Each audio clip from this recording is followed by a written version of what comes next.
जीवन को सीख देने वाली कहानी। एक बहुत आलसी व्यक्ति था। घर वाले भी उसकी आदत से परेशान थे। वह हमेशा से ही चाहता था कि उसे एक ऐसा जीवन मिले जिसमें वह दिन भर सोए और जो चीज़ें चाहे उसे बिस्तर पर ही मिले, लेकिन ऐसा कभी नहीं हुआ। एक दिन उसकी मृत्यु हो गई। मृत्यु के बाद वह स्वर्ग में पहुंच गया, जो उसकी कल्पना से भी अधिक सुंदर था। वह सोचने लगा, काश मैं पहले ही इस जगह पर आ गया होता।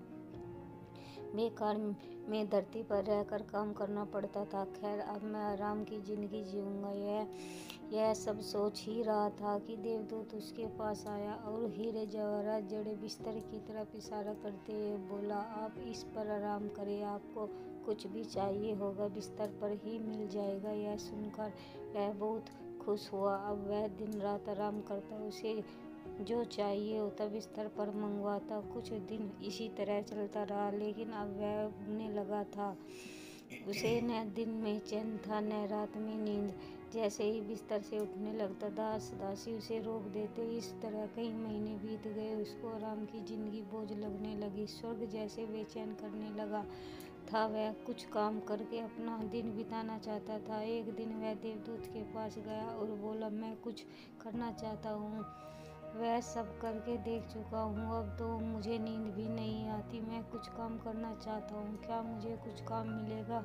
आपको यह आराम करने के लिए लाया गया है, यही तो आपके जीवन का सपना था। माफ़ कीजिए, मैं आपको कोई काम नहीं दे सकता। देवदूत बोला, उनसे चिढ़कर कहा, अजीब बात है, मैं इस जिंदगी से परेशान हो चुका हूँ। मैं इस तरह अपना वक्त नहीं गुजार सकता। इससे अच्छा तो आप मुझे नर्क में भेज दो। देवदूत ने धीमे स्वर में कहा, आपको क्या लगता है आप कहाँ हैं, स्वर्ग में या नर्क में? मैं कुछ समझा नहीं, उसने उत्तर दिया। देवदूत ने कहा, असली स्वर्ग वही होता है जहाँ मनुष्य दिन रात मेहनत करके अपने परिवार का पालन पोषण करता है, उसके साथ आनंद के फल बिताता है और जो सुख सुविधाएं मिलती है उन्हीं में खुश रहता है। लेकिन आपने कभी ऐसा नहीं किया। आप तो हमेशा आराम करने की सोचते रहे। जब आप धरती पर थे तब आराम करना चाहते थे, अब आपको आराम मिल रहा है तो काम करना चाहते हैं।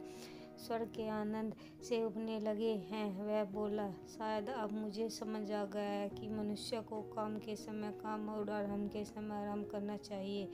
दोनों में से एक ही भी चीज़ ज़्यादा हो जाए तो जीवन में निराशा आ जाती है। सच का है, आलसी व्यक्ति के लिए तो एक दिन स्वर्ग भी नरक बन जाता है।